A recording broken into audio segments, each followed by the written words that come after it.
Hello बच्चों, मैं हूं आपका अपना राहुल छाबड़ा और अपने एनसीईआरटी के क्वेश्चंस अपन डिस्कस कर रहे थे। एनसीईआरटी क्वेश्चंस अपन ने 7 क्वेश्चंस उसके अंदर डिस्कस कर लिए थे। नेक्स्ट क्वेश्चंस जो है वो डिस्कस करते हैं। नेक्स्ट अपने पास में आता है question number 8। Question number 8 board पे लिखा गया आपके सामने, उसको रीड करो, मैं भी रीड करता हूँ। क्वेश्चन ये दे रखा है, current in a circuit falls from 5 ampere to 0 ampere. Current जो फॉल हो रही है वो हो रही है 5 एम्पियर से 0 एम्पियर, यानी कि मैं बोल सकता हूँ डेल्टा ई या डी आई जो हुआ है वो कितना हो गया, 5 एम्पियर हो गया। चेंज कितने का हो गया, 5 एम्पियर का इन 0.1 सेकेंड, यानी कि डेल्टा टी या डी टी कितना हो गया, डी टी ले लेते हैं अपन, डी टी से ही काम कर रहे हैं अभी तक। तो डी आई तो कितना हो गया 5 एम्पियर और डी टी कितना हो गया 0.1 सेकेंड हो गया। इफ एन एवरेज ईएमएफ और 200 वोल्ट इंड्यूस्ड, यानी कि इंड्यूस्ड ईएमएफ की वैल्यू अपन को दे रखी है 200 वोल्ट दे रखी है। Give an estimate of the self inductance of the circuit. Self inductance अपन को निकालना है सर्किट में कितना होगा, तो सीधा सीधा अपने पास फॉर्मूला होता है, इसके लिए कोई समझने वाली चीज़ नहीं है, माइनस का L D I by D T हो गया। तो यहाँ से वैल्यू पुट कर दो, ई इक्वस टू एल कितना, एल तो निकालना है, ठीक है, ई अपन को दे रखा है, ई की वैल्यू कितनी है 200, एल अपन को निकालना है, D I change in current कितना हो गया 0 - 5 और कितने टाइम में चेंज हुआ है 0.1 हुआ है, माइनस माइनस मिलकर प्लस हो जाएगा, तो 200 इक्वस टू हो जाएगा एल इंटू और 5/0.1 कितना हो जाता है 50, तो एल कितना आ जाएगा 200/50 कितना हो जाएगा 4 हेनरी। समझ में आ रही चीज़? तो इसका आंसर कितना आना है अपने पास में 4 हेनरी, ठीक है, हेनरी बोल दो या इसकी और भी अपन ने यूनिट्स पढ़ी थी, वो सारी यूनिट्स इससे डिस्कस हो सकती है, ठीक है। क्वेश्चन नंबर 8 था। क्वेश्चन नंबर 9 को रीड करो। क्वेश्चन नंबर 9 क्या लिखा गया है बोर्ड के ऊपर, तब तक मैं इसको इरेज करता हूँ। देखो क्वेश्चन नंबर 9 क्या है, चलिए क्वेश्चन नंबर 9 अपन देखते हैं। क्वेश्चन नंबर 9 में क्या लिखा गया है, बोर्ड पे लिखा गया है, रीड करो उसको। A pair of adjacent coils has a mutual inductance of 1.5 henry. Mutual inductance दे रखा है 1.5 हेनरी, पेयर दे रखा है कॉइल्स का, तो ये इस तरह से मान लो पेयर्स अपने पास में आ गया, ठीक है। ये म्यूचुअल इंडक्टेंस इसका क्या बनेगा, इसमें करंट फ्लो होगी तो इसके अंदर करंट क्या होगी, इंड्यूस्ड होगी, ठीक है। तो इसका म्यूचुअल इंडक्टेंस जो दे रखा है वो दे रखा है 1.5 हेनरी, ठीक है। If the current in one coil changes from 0 to 20 ampere, current में जो चेंज हुआ है वो 0 से 20 यानी कि कितने का हुआ है 20 एम्पियर दे रखा है क्वेश्चन में, ठीक है। 0 to 20 एम्पियर इन 0.5 सेकेंड, कितने टाइम में चेंज हुआ है 0.5 सेकेंड टाइम में वो चेंज हुआ है। What is the change of flux linkage with the other coil. Change of flux मुझे निकालना है, यानी कि डी फाई की वैल्यू अपन को फाइंड आउट करनी है। फॉर्मूला क्या होता है अपने पास में, ई इक्वस टू माइनस का एम क्या D I upon sorry E equals to होता है फॉर्मूला डी माइनस का D phi by D T equals to minus का M D I upon D T. D T से D T cancel, minus से minus cancel, तो D phi जो आएगा वो कितना आ जाएगा एम डी आई हो जाएगा। एम की वैल्यू दे रखी है 1.5 और चेंज इन करंट कितने का हुआ 20 का, तो ये 20 कितना आ जाएगा ये 30 वेबर, ठीक है। तो ये अपने पास में है क्वेश्चन नंबर 9। सिंपल सिंपल फॉर्मूले बेस्ड क्वेश्चन है, कोई ऐसे कोई खास क्वेश्चन नहीं है। नेक्स्ट क्वेश्चन देखते हैं। क्वेश्चन नंबर 10 जो है वो अपने सामने क्या आता है, क्वेश्चन को रीड करो, तब तक मैं अपनी इसको अरेंज करते हैं, ओके। तो क्वेश्चन को रीड करो अच्छे से। क्वेश्चन नंबर 10, ठीक है, क्वेश्चन नंबर 10। क्वेश्चन नंबर 10 क्या बोल रहा है, देखो। A jet plane is travelling west at the speed of 1800 kilometre per hour. एक ये मान लो इस तरह से जेट प्लेन होगा ऐसे, ठीक है, और वो वेस्ट की तरफ चल रहा है। ये मान लो ये अपना जेट प्लेन हो गया और वो किधर चल रहा है, वेस्ट की तरफ। वेस्ट इधर ही होता है अपना। किस स्पीड से, स्पीड अपन को दे रखी है 1800 किलोमीटर पर आवर दे रखी है, 1800 किलोमीटर पर आवर। इसको मीटर पर सेकंड में चेंज करो, तो 1800 इंटू 5/18 कर दें, तो ये कितना आ जाएगा, ये 100 इंटू 5 कितना होगा 500 मीटर पर सेकंड की स्पीड से जो है चल रहा है, ठीक है। What is the voltage difference developed between the ends of the wings 25 metre long. ये विंग्स जो है ये अपन को दे रखी है 25 मीटर, ठीक है, और ये बोला गया है यानी कि लेंथ दे रखी है 25 मीटर, यानी कि इन दोनों पॉइंट्स के बीच में कितना पोटेंशियल डिफरेंस जनरेट होगा। कब होगा, जब ये ईएमएफ, जब ये फोर्स लाइन को कट करेगा। कौन सी फोर्स लाइन को कट करेगा वो चीज़ देखते हैं। जब ये हॉरिजॉन्टल चल रहा है तो किसके कंपोनेंट को कट करता है? जब मान लो प्लेन हॉरिजॉन्टल कर रहा है तो अर्थ के वर्टिकल कंपोनेंट को कट करेगा, हॉरिजॉन्टल को तो नहीं करेगा। तो अब इसमें आगे देखते हैं, if the earth magnetic field at the location has a magnitude of 5 × 10⁻⁻⁴ tesla. Earth का जो मैग्नेटिक फील्ड है इस लोकेशन पे ये दे रखा है 5 × 10⁻⁴ टेस्ला, लेकिन एंगल ऑफ डिप पे भी डिपेंड करेगा। And the dip angle is 30 degree, और एंगल ऑफ डिप अपन को दे रखा है 30 डिग्री। तो जब ये ऐसे चल रहा है तो कौन से को कट करेगा? वर्टिकल कंपोनेंट को। और वर्टिकल कंपोनेंट का फॉर्मूला क्या होता है? BV = क्या होता है? B sin थीटा होता है। तो अब वैल्यू पुट करो, तो पहले तो अपने पास में क्या आ जाएगा, कितना EMF इंड्यूस्ड होगा उसका फॉर्मूला क्या होता है? BVL होता है फॉर्मूला, लेकिन B कौन सा है? Vertical component. तो यहाँ से वैल्यू पुट कर दो B sin थीटा और साथ में VL, ठीक है। अब वैल्यू पुट करो, B की वैल्यू तो 5 × 10⁻⁴, 5 × 10⁻⁴, साइन कितना? 30, ठीक है, साइन 30 अपन को दे रखा है। और वेलोसिटी कितनी है इसकी?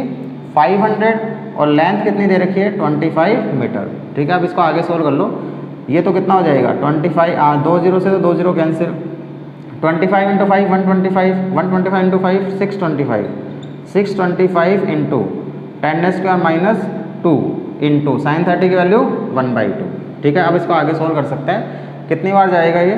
312.5 × 10⁻², यानी कि कितना आ जाएगा? 3.125 वोल्ट, ठीक है। इतना EMF जो है इसके एंड्स पे जनरेट हो जाएगा। क्लियर? तो जब जेट प्लेन चलता है तो वो वर्टिकल कंपोनेंट को कट भी करता है और पोटेंशियल डिफरेंस भी जनरेट होता है। तो यहाँ से उसमें जेट प्लेन के यदि मान लो तुमने उसको टच कर दिया, किसको? विंग्स को यदि टच कर दिया तो उस कंडीशन में तुम्हें करंट भी लग सकता है। हालांकि वो बात अलग है कि बाहर निकल के टच कैसे करोगे जब चल रहे होंगे तो, ठीक है। तो कोई पक्षी वक्षी टकरा गया तो उसके करंट लग सकता है, ठीक है। अगला देखो क्वेश्चन नंबर 11। क्वेश्चन नंबर 11 देखते हैं क्या है। Suppose the loop in exercise 6.4। अच्छा 6.4 आ जाओ पहले, तो 6.4 क्या था?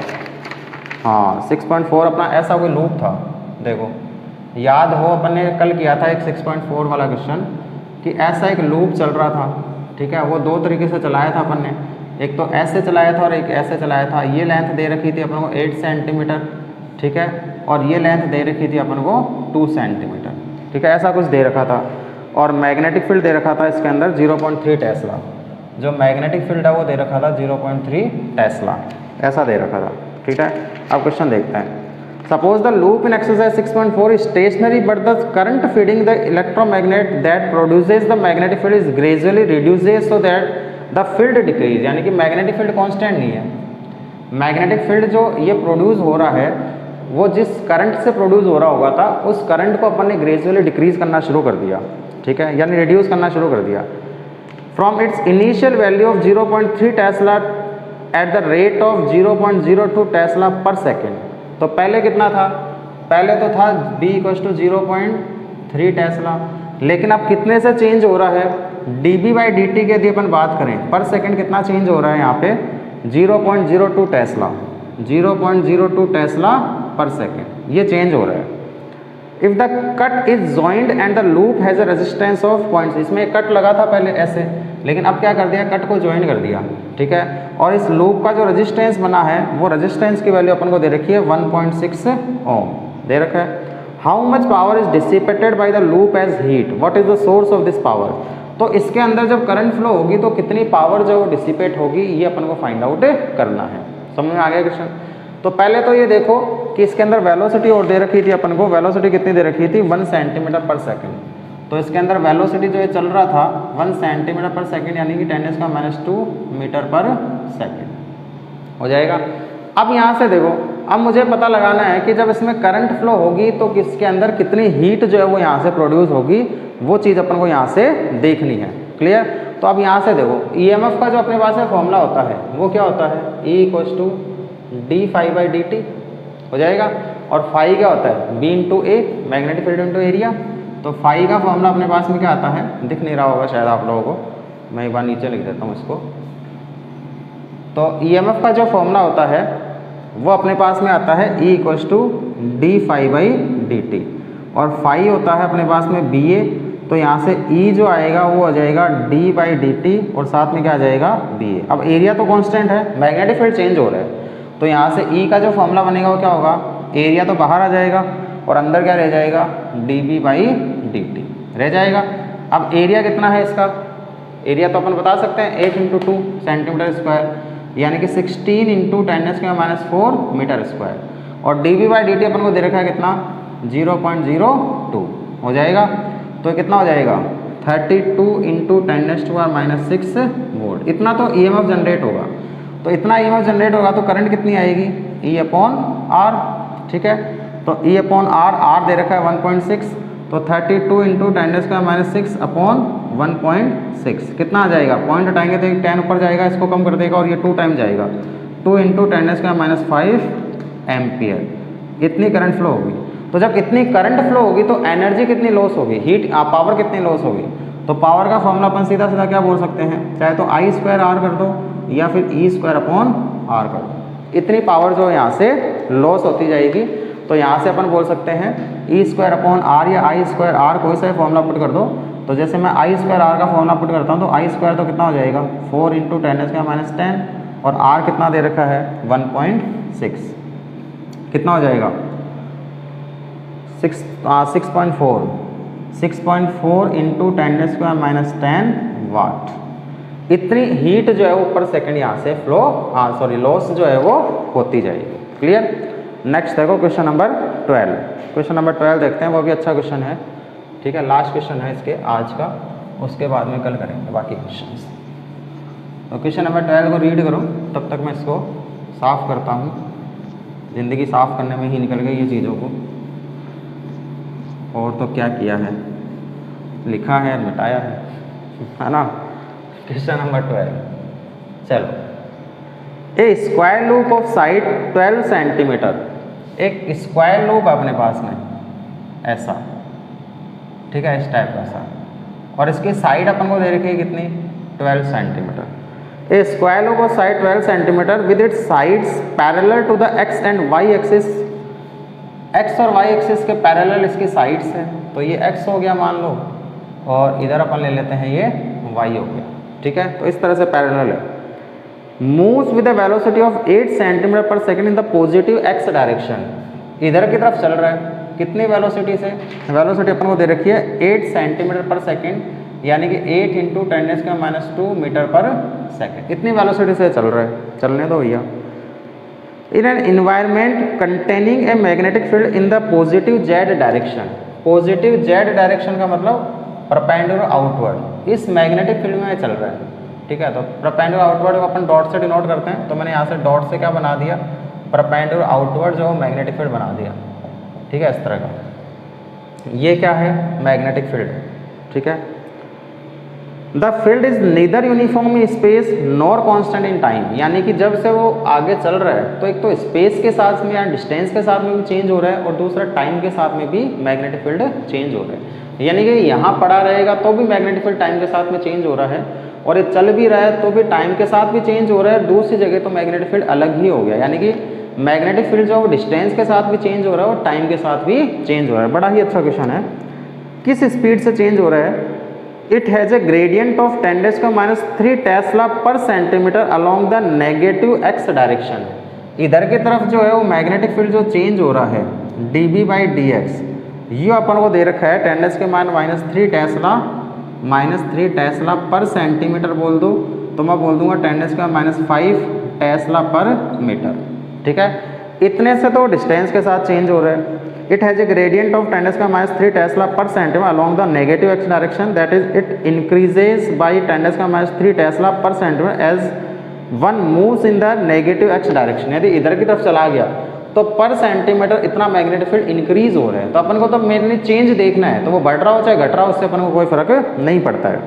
And it is decreasing in time of the rate of 10⁻³ tesla पर सेकेंड, और टाइम के साथ में जो इसमें चेंज हो रहा है वो भी अपन को क्या दे रखा है, सेम ही है, 10⁻³ टेस्ला पर सेकेंड में है। ये पर मीटर में है टेस्ला, और ये पर सेकेंड में। ठीक है, determine the direction and magnitude of the induced current in the loop if its resistance is 4.5 मिली ओम। यदि इस लूप का रेजिस्टेंस 4.5 मिली ओम है, यानी कि 4.5 इंटू 10⁻³ ओम है।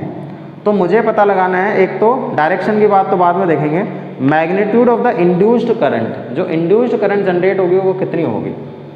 पहले तो ये देखो इंड्यूस्ड ईएमएफ कितना जनरेट होगा।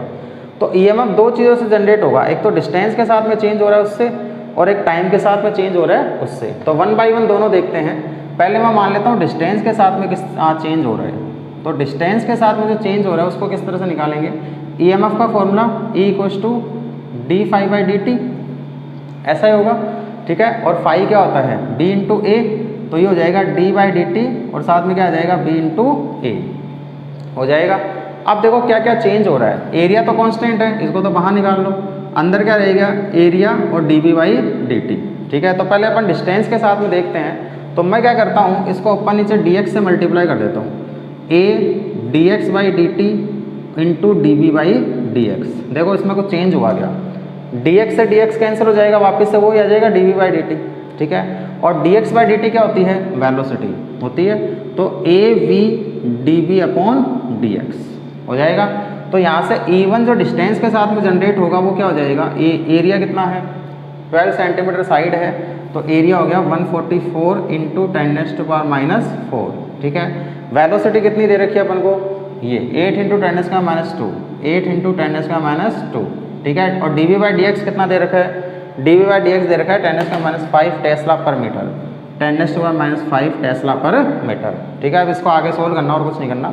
तो आगे जब इसको सोल्व किया जाएगा तो 144 इंटू 8 करके देखो कितना आ रहा है, 144 इंटू 8 3 5 3 11, देख लेना अभी कैलकुलेशन सही की है। -4 -2 -5 कितना हो गया, माइनस का 9 और माइनस का 11 वोल्ट। इतना तो आ गया जब ये डिस्टेंस के साथ में चेंज हो रहा है तब, ठीक है। और सेकंड यदि अपन बात करें कि टाइम के साथ में चेंज हो रहा है तो क्या होगा, तो टाइम के साथ में फॉर्मूला तो वही लगना है अपने पास में, d∅/dt, यानी कि d/dt और साथ में क्या आ जाएगा BA, एरिया कांस्टेंट उसको बाहर निकाल लो, तो A और साथ में क्या आ गया dB/dt, ठीक है। अब वैल्यू पुट कर दो, एरिया तो वही है कितना 12 सेंटीमीटर है, तो 144 का स्क्वायर कितना हो जाएगा 144 इंटू 10⁻⁴, और dB/dt कितना दे रखा है 10⁻⁻3, ये आ जाएगा 10⁻⁻3, तो कितना आ जाएगा ये आ जाएगा अपने पास में 144 इंटू 10⁻⁷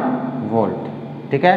तो इतना इसमें टाइम के साथ में आ जाएगा। तो टोटल ईएमएफ कितना जनरेट होगा, E1 प्लस E2, ठीक है। अब वैल्यू पुट कर दो, E1 की वैल्यू कितनी है, यहाँ से देखेंगे तो कितना आएगा 0.1152 इंटू 10⁻⁷, ठीक है। 4 जीरो यहाँ पॉइंट लगा देंगे तो यहाँ से 4 जीरो कम हो जाएंगे, प्लस 144 इंटू 10⁻⁷, इतना इसमें ईएमएफ जनरेट होगा, हो जाएगा। अब इसको ऐड करना चाहो तो ऐड करके देख लेना कितना आएगा, तो अप्रॉक्सीमेटली कितना आ जाएगा 144.115, यानी कि 12 कर दो इंटू 10⁻⁷ वोल्ट। इतना तो इसके अंदर ईएमएफ आ जाएगा, मुझे करंट निकालनी है, तो I = क्या होता है E/R, ठीक है। यानी कि 144.12 into 10⁻⁷ divide by resistance. Resistance कितना दे रखा है अपन को, रेजिस्टेंस दे रखा है 4.5 इंटू 10⁻⁻3, 4.5 इंटू 10⁻⁻3। ये इसको सोल्व कर लेना आगे, इतनी एम्पेयर करंट जो है उसमें फ्लो, समझ में आ रही चीज़। तो एक तो इसमें डिस्टेंस के साथ में ईएमएफ जनरेट होगा, वो अपन ने ये निकाल लिया। एक इसमें टाइम के साथ में चेंज हो रहा है, तो टाइम के साथ में ईएमएफ जनरेट होगा, वो अपन ने फाइंड आउट कर दिया। अब मुझे देखना है इंड्यूस्ड करंट की डायरेक्शन किधर होगी, किधर होगी। ज़्यादा मैग्नेटिक फील्ड क्या हो रहा है, इधर की तरफ मैग्नेटिक फील्ड जो हो रहा है वो क्या हो रहा है, मैग्नेटिक फील्ड इंक्रीज हो रहा है, और टाइम के साथ में भी क्या हो रहा है, मैग्नेटिक फील्ड जो है, यानी कि जब ये इधर चल रहा है तब तो मैग्नेटिक फील्ड डिक्रीज हो रहा है। और ये बोला गया है it is increase by 10⁻³ tesla per centimetre one moves in the negative direction and it is decreasing in the time at the rate of 10⁻³, यानी कि इधर की तरफ चल रहा है तो दोनों के केस में डिक्रीज ही हो रहा है। तो इधर चल रहा है तो एक तो डिस्टेंस के साथ भी डिक्रीज हो रहा है, टाइम के साथ भी डिक्रीज हो रहा है। तो मैग्नेटिक फील्ड यदि डिक्रीज होता है परपेंडिकुलर अपवर्ड, तो डायरेक्शन ऑफ करंट ऐसी होगी कि वो अपवर्ड डायरेक्शन का ही सपोर्ट करेगी। तो अपवर्ड डायरेक्शन कब फ्लो होगी इसके अंदर, जब ऐसे करंट फ्लो होगी यानी कि इसमें करंट जो है वो इस तरह से एंटी क्लॉकवाइज डायरेक्शन में फ्लो होगी, तो उस कंडीशन में मैग्नेटिक फील्ड का ये सपोर्ट कर सकती है। यदि इंक्रीज हो रहा होता तो करंट ऐसे फ्लो हो जाती है, यदि डिक्रीज हो रहा है तो करंट ऐसे फ्लो हो जाएगी। क्लियर? तो ये था अपना क्वेश्चन नंबर 12। अब इसमें 13, 14, 15, 16, 17 5 क्वेश्चन और बच रहे हैं। वो 5 क्वेश्चन अपन नेक्स्ट क्लास में जो है वो डिस्कस करेंगे। तब तक पढ़ते रहो, मजे करते रहो। All the very best.